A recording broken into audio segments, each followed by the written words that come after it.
peradaban berkemanusiaan. Ya, peradaban berkemanusiaan.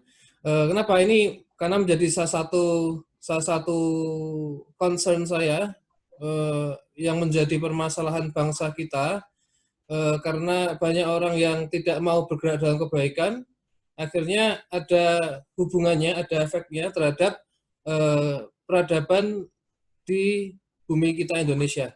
Makanya saya ambil judul untuk tema tersebut adalah peradaban berkemanusiaan. Oke, sebelum kita membahas lebih jauh, kita akan definisikan dulu apa itu peradaban, apa itu kemanusiaan, karena dia diambil dari dua kata ya, peradaban dan kemanusiaan. Peradaban menurut Wikipedia memiliki berbagai arti dalam kaitannya dengan masyarakat manusia. Seringkali istilah ini digunakan untuk menunjuk pada suatu masyarakat yang kompleks. Dicirikan misalnya dalam praktik pertanian, hasil kaya, pemukiman berbanding dengan budaya lain, anggota sebuah peradaban akan disusun dalam beragam pembagian kerja yang rumit dalam struktur hierarki sosial. Jadi kita mungkin kenal yang namanya budaya gitu ya, tapi sejatinya peradaban itu di atas budaya. Makanya di pengertian ini bahkan ada struktur hierarki sosial yang kompleks gitu. Itu definisi dari peradaban. Kemudian selanjutnya, apa itu kemanusiaan? Kemanusiaan juga menurut Wikipedia adalah tentang nilai-nilai yang dianut oleh manusia dalam kaitan hubungannya dengan sesama manusia yang lain, seperti toleransi, welas asih, cinta kasih, tolong-menolong, gotong royong, mendahulukan kepentingan umum, dan banyak yang lainnya. Semua nilai-nilai itu adalah antara manusia dan manusia. Ini definisi dari kemanusiaan. Oke ya, definisi dari kemanusiaan. Setelah kita memahami apa masing-masing definisi dari peradaban dan kemanusiaan, saya agak sedikit cepat ya karena materinya banyak dan waktunya cuma 40 menit.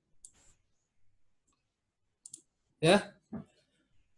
Peradaban kemanusiaan tidak akan terjadi ketika manusia mempercepatnya dengan mendesak kebaikan. Apa artinya? Saya mencoba menafsirkan definisi ini sebenarnya saya yang bikin sendiri gitu. Saya bikin sendiri melihat dari kondisi yang ada. Coba kita lihat gambar dari proses perubahan di sini ya, metamorfosis ya, kalau nggak salah, dari ulat menjadi kepompong, menjadi kupu-kupu, kemudian kupu-kupunya terbang. Di situ kalau kalian lihat setiap prosesnya, ini ada proses ya, ada proses dari ulat menjadi kepompong, kupu-kupu, kemudian kupunya bisa menghasilkan warna yang indah, kemudian dia bisa terbang. Pernah ada suatu penelitian begitu, ketika kepompong itu di sini coba oleh si peneliti untuk dirobek gitu. Ketika si kepompongnya dirobek, ternyata dia berpikir ketika si peneliti merobek kepompongnya akan membantu si kupu-kupu untuk bebas lebih cepat gitu. Dia berpikir seperti itu, tapi ternyata ketika kepompongnya dirobek, kupu-kupunya sayapnya ada, merekah, tapi dia tidak mampu terbang. Jadi rangkanya menjadi ringkih begitu. Dia tidak mampu terbang gara-gara kepompongnya dibantu sama si peneliti dengan cara dirobek. Ternyata setelah diteliti lebih lanjut, si kupu-kupu memang harus merobek kepompongnya sendiri. Karena dengan cara itu maka itu menjadi indikasi bahwa rangkanya itu sudah kuat. Ketika rangkanya kuat, dia bisa merobek kepompongnya, terus si kupu-kupu itu akan memiliki sayap yang kuat dan dia bisa terbang. Jadi kalau menggunakan gambaran ini, jadi sebenarnya kemanusiaan itu tidak bisa terjadi secara singkat gitu, tidak bisa terjadi dalam waktu yang pendek. Dia membutuhkan proses yang panjang. Ya, untuk menciptakan peradaban yang berkemanusiaan ini memiliki proses yang panjang, tidak bisa dalam waktu yang pendek, apalagi kita mendesak dengan kebaikan-kebaikan, nggak bisa. Kalau kita mendesak dengan kebaikan seperti yang tadi, kita berusaha merobek kepompong si kupu-kupu, nanti akan menghasilkan kupu-kupu yang ringkih dan lemah gitu. Jadi peradaban kemanusiaan tidak akan bisa terbentuk dengan kita mendesak kebaikan. Ada suatu quote dari salah satu budayawan Indonesia, M. Ainun Najib, dia bilang bahwa pangkal dari sebuah peradaban terletak pada cara berpikir manusia. Pangkal dari sebuah peradaban terletak pada cara berpikir manusia. Coba kita menguraikan ini ya, pangkal dari sebuah peradaban terletak pada cara berpikir manusia. Oke. Sebelum ke sini. Kenapa si budayawan tersebut, ini biasanya disingkat Cak Nun begitu ya, berkata seperti ini. Pada sesi selanjutnya, beliau menjelaskan bahwa sebuah pemikiran, cara berpikir manusia itu nanti yang akan menentukan perkataannya. Kemudian perkataannya itu, apa yang dia katakan akan menentukan perbuatannya. Kemudian perbuatan yang terus dia lakukan akan menjadi sebuah karakter.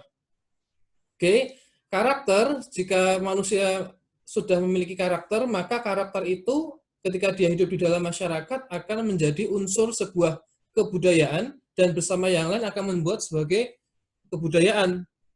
Ketika sesuatu sudah menjadi budaya, sesuatu sudah menjadi budaya begitu ya, maka waktu akan mengambil keputusan, budaya itu akan menjadi sebuah peradaban. Itulah kenapa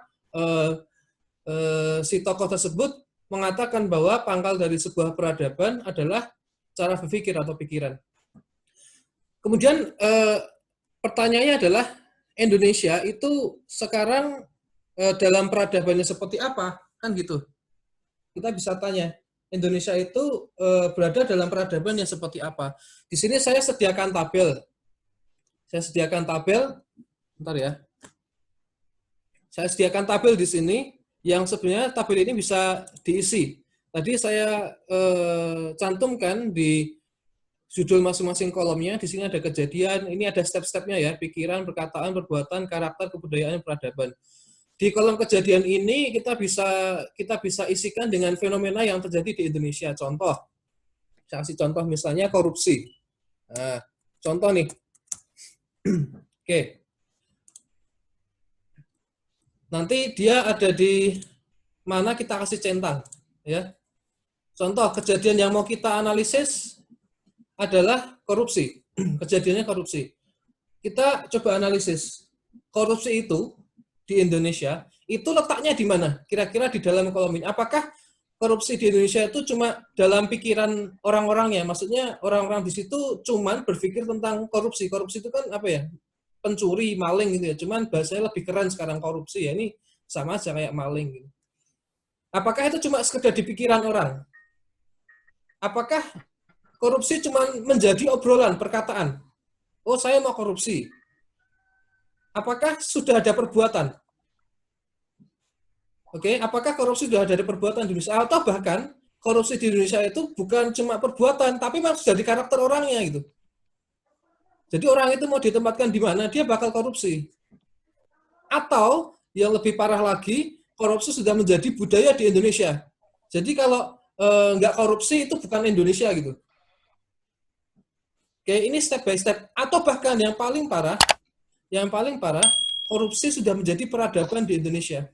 Jadi dari tingkat atas sampai bawah, jadi tingkat presiden sampai RT mungkin atau bawahnya lagi itu semua level memang suka korupsi. Nah, kita bisa menganalisis kira-kira korupsi di Indonesia, kejadian ini di Indonesia itu pada level yang mana kalau kita masukkan dalam tabel ini?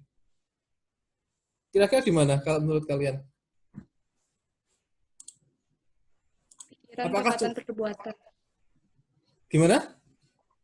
Sudah di level perkataan, perbuatan. Levelnya sudah ke, kalau menurut saya sudah ke kebudayaan. Di mana? Coba satu-satu. Ada yang bilang tadi perbuatan ya? 3 itu Pak, pikiran, perkataan, perbuatan. Nah, Jadi kalau pikiran perkata perbuatan, ya kita centang perbuatan karena nggak mungkin dia berbuat tanpa berkata, nggak mungkin dia berkata tanpa berpikir. Oke, ada yang berbuat. Ada lagi nggak yang mau komentar? Kira-kira korupsi sudah sampai sejauh mana?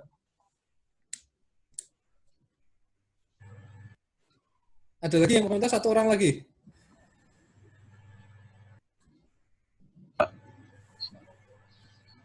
Budaya, Pak.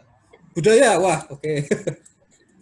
Oke, jadi kalau sudah mencapai budaya ini kumpulan dari orang-orang banyak ya, karena karakter itu cuma dimiliki satu orang. Tapi kalau budaya dia sudah menjadi sekelompok orang. Berarti kata si Cintana tadi ya, dia bilang levelnya perbuatan. Jadi orang ada yang berbuat.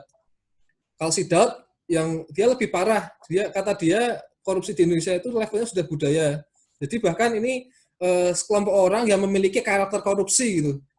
Jadi ada orang memiliki karakter korupsi dan dia orangnya banyak, makanya karakter itu menjadi kebudayaan. Oke, nggak apa-apa, ini analisis kita, nggak masalah. Misalnya lagi, satu contoh lagi, misalnya toleransi. Toleransi, misalnya.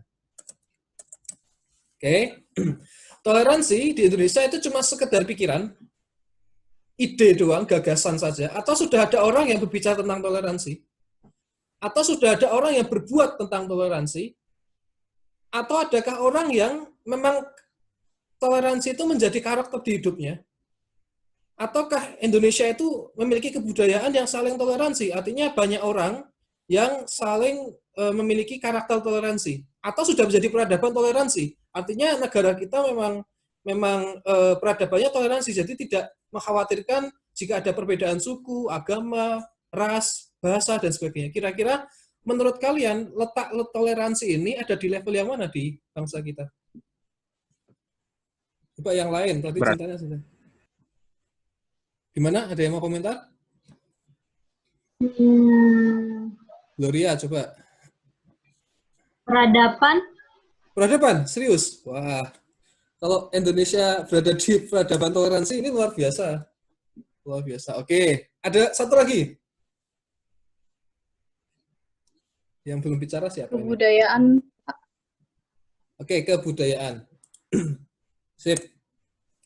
Oke, berarti dari dua orang yang menjawab, ini toleransi sudah pada level yang saya bilang levelnya tinggi. Ada di kebudayaan, ada di peradaban. Berarti kalau di kebudayaan sudah banyak orang yang memiliki karakter toleransi, kemudian orang itu banyak gitu.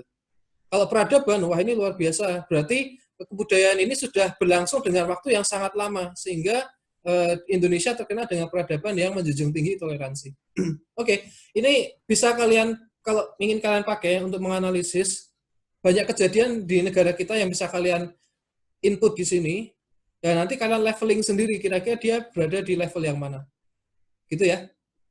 Oke, terima kasih untuk komentarnya. Kita lanjutkan. Oke, peradaban kemanusiaan dimulai dari insan yang mau berpikir tentang kemanusiaan. Kalau kita mengambil rute tadi, maka jika kita ingin memiliki peradaan yang berkemanusiaan, kita harus memiliki insan yang mau berpikir tentang kemanusiaan, karena ini cikal bakalnya gitu. Kemudian yang kedua ada kata kunci yang lain. Ini apa ya? Saya bikin ini mengamati beberapa hal yang ada di Indonesia, di negara kita. Lebih baik menyampaikan kebaikan daripada kebenaran, dan yang lebih baik dan yang lebih mulia jika dapat menyandingkan keduanya. Mungkin jika kalian lihat, kalian hidup di perkembangan teknologi yang sangat maju. Kalau saya dulu mengalami dua zaman, dua masa. Ketika saya dulu mengalami bagaimana teknologi itu sangat minim gitu, masih belum berkembang dengan pesat. Dulu saya masih mengalami HP masih pakai yang poliponik gitu ya, yang jadul banget. Dulu internet bayar per KB pakai GPRS dan sebagainya. Sekarang sudah teknologi bahkan sampai 4G, bahkan di Eropa dan Amerika sudah 5G gitu. Tapi kenyataannya adalah di media sosial terutama orang-orang banyak yang menyampaikan hate speech gitu. Mereka bahkan jangankan kebaikan atau kebenaran, bahkan banyak sekali yang namanya hoax. Banyak sekali yang tidak menyebarkan kebaikan malah menyebarkan hoax, berita bohong dan sebagainya. Ini salah satu menjadi concern kita, apalagi waktu kemarin zamannya Pilpres gitu ya, itu luar biasa buzzer, hoax dan sebagainya itu sangat berkembang pesat gitu. Ini salah satu dampak yang sangat-sangat merugikan dari perkembangan teknologi. Di sini saya beri kata kunci, lebih baik menyampaikan kebaikan daripada kebenaran. Dan yang lebih mulia jika dapat menyandingkan keduanya. Terus saya kasih gambar di sini apa itu?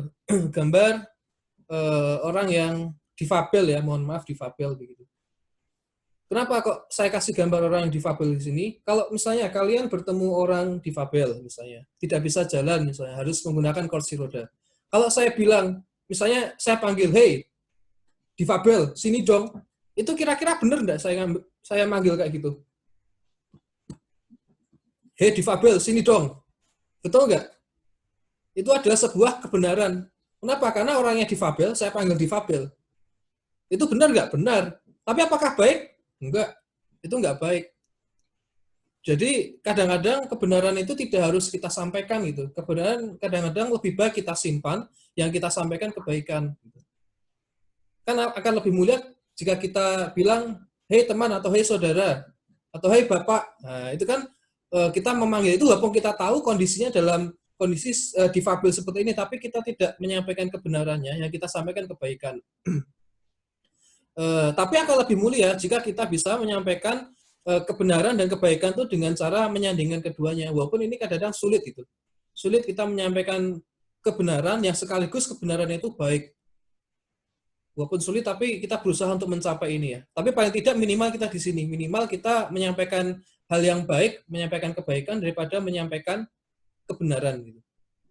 Karena kadang-kadang kebenaran bisa salah difahami oleh orang lain gitu. Jadi lebih baik kita sampaikan kebaikan. Oke ya. Next. Beberapa tokoh kemanusiaan yang yang kalian mungkin tahu ya. Ya, salah satu tokoh kemanusiaan dari India, Mahatma Gandhi, yang kalau kalian baca story-nya dia sangat menjunjung tinggi kemanusiaan di India. Bahkan sampai hari ini ya masih banyak sekali konflik agama, tapi beliau salah satu yang tokoh yang sangat ingin menjunjung tinggi kemanusiaan. Kalau pernah baca story-nya gitu, beliau pernah salah satu metode yang beliau pakai adalah metode puasa. Kalau ada yang pernah lihat story-nya, jadi beliau puasa waktu itu konflik antara dua atau lebih umat beragama. Kemudian untuk menyelesaikan itu beliau mencari cara supaya kelompok beragama itu bisa damai, caranya dengan puasa, tidak dengan hal-hal yang frontal, tapi dengan puasa. Jadi beliau puasa dan akan berhenti berpuasa ketika dua atau lebih kelompok agama ini berdamai. Dan waktu itu diceritakan bahkan sampai berhari-hari, bahkan sampai berminggu-minggu beliau puasa. Jadi berapa hari itu nggak makan. Beliau hanya mau makan ketika antara dua kelompok yang saling berkontroversi ini, yang saling berkonfrontasi ini, itu damai. Ketika damai baru beliau mau puasa. Bahkan diceritakan juga di suatu kejadian bahwa sampai-sampai dua orang yang bertikai ini atau kelompok bertikai ini mendatangi ke kediaman beliau ketika tahu beliau tuh pengen kita berdamai.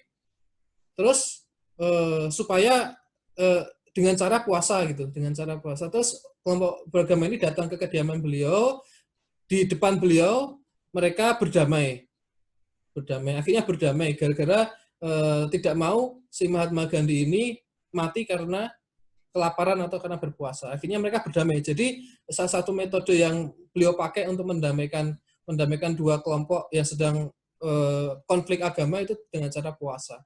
Salah satu metode di antara banyak lain yang beliau lakukan, banyak sekali ceritanya. Kemudian ada satu quotes yang saya ambil, you must not lose faith in humanity. Humanity is an ocean. If a few drops of the ocean are dirty, the ocean doesn't become dirty. Ini salah satu quotes yang saya ambil dari Mahatma Gandhi. Jadi sangat menjunjung tinggi yang namanya kemanusiaan.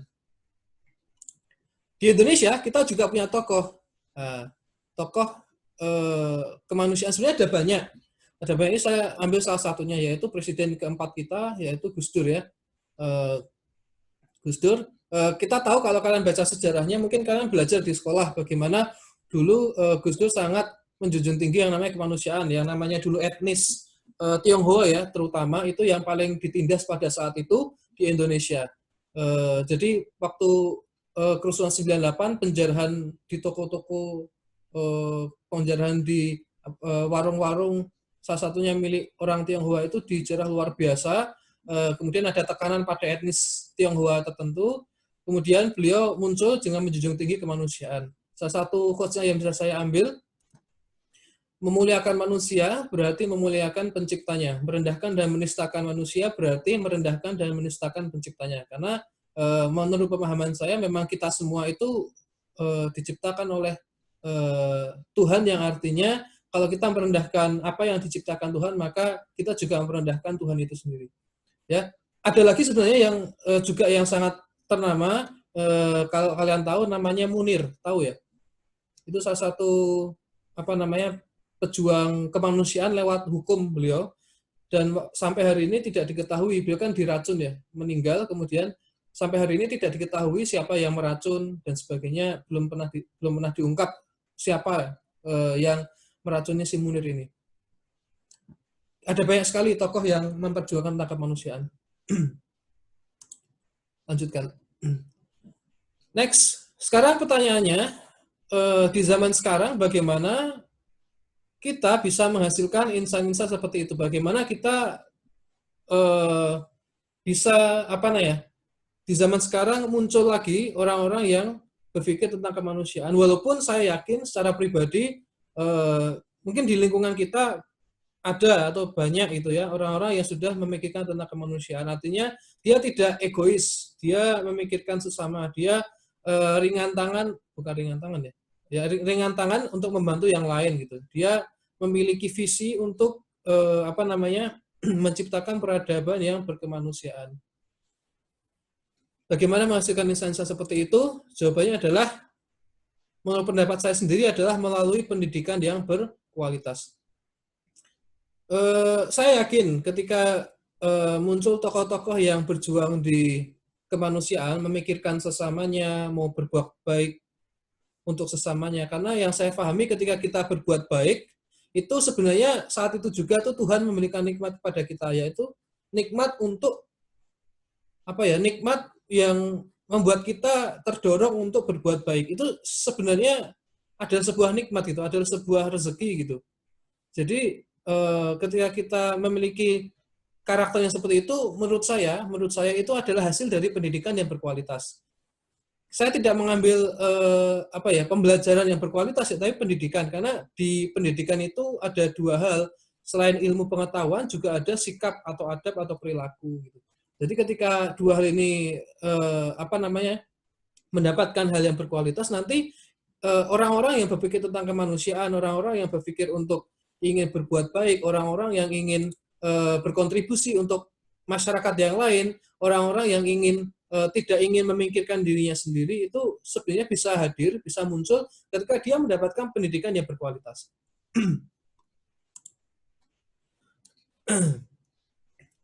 Oke. Jadi lewat pendidikan inilah orang bisa menjadi orang yang sangat menjunjung tinggi kemanusiaan.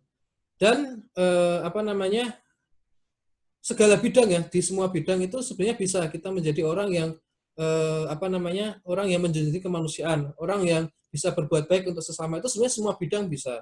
Contohnya tadi si Mahatma Gandhi memang dia apa namanya berjuang di kemanusiaan, pelayanan umat dan sebagainya. Kemudian Gus Dur, dia seorang presiden, dia seorang ulama, seorang guru. Kemudian Munir misalnya, dia pejuang HAM dan sebagainya. Terus ketika nanti kalian punya cita-cita jadi penulis misalnya, kalian bisa menginspirasi orang-orang lewat tulisan kalian. Kalian misalnya menjadi ingin seorang penyanyi misalnya, lewat lagu yang kalian buat, kalian ciptakan, itu menginspirasi orang, akhirnya tumbuh rasa kemanusiaan. Bukankah ada salah satu penyanyi ya, mungkin kalian tahu, yang beberapa tahun lalu meninggal, misalnya si Michael Jackson gitu. Dia salah satu penyanyi legenda dunia yang berpikir tentang kemanusiaan dan sebagainya. Jadi lewat bidang itu beliau mempersembahkan dirinya menjadi orang yang baik, menginspirasi tentang kemanusiaan. Misalnya itu banyak bidang yang bisa kalian masuki, banyak bidang yang bisa kalian pilih untuk sumbangsih kalian menjadi sumbang hasil kalian menuju peradaban yang berkemanusiaan. Oke. Kemudian yang terakhir dari saya, ini juga sebagai kesimpulan ya dari seminar kita pada siang hari ini. Berpikirlah kemanusiaan, berkatalah tentang kemanusiaan, berbuatlah untuk kemanusiaan, miliki karakter kemanusiaan, budayakan rasa kemanusiaan hingga terciptalah peradaban berkemanusiaan. Oke, itu yang dapat saya sampaikan untuk seminar kali ini.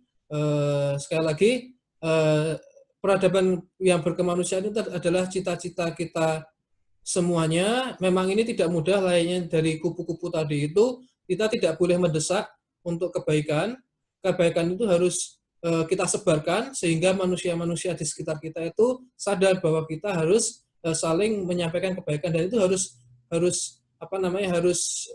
dalam bentuk kesadaran gitu, bukan dalam bentuk pemaksaan, karena sesuatu yang dalam pemaksaan itu dia akan pudar dengan cepat, Seperti tadi si kupu-kupu tadi, kalau dipaksa untuk kepompongnya kalian buka gitu, nanti menghasilkan kupu-kupu yang lemah dengan sayap yang ringkih gitu. Tapi kalau kita biarkan, memang itu berproses, kita biarkan, nanti kupu-kupu itu akan bisa memiliki sayap yang kuat dan dia bisa terbang dan memiliki sayap yang indah.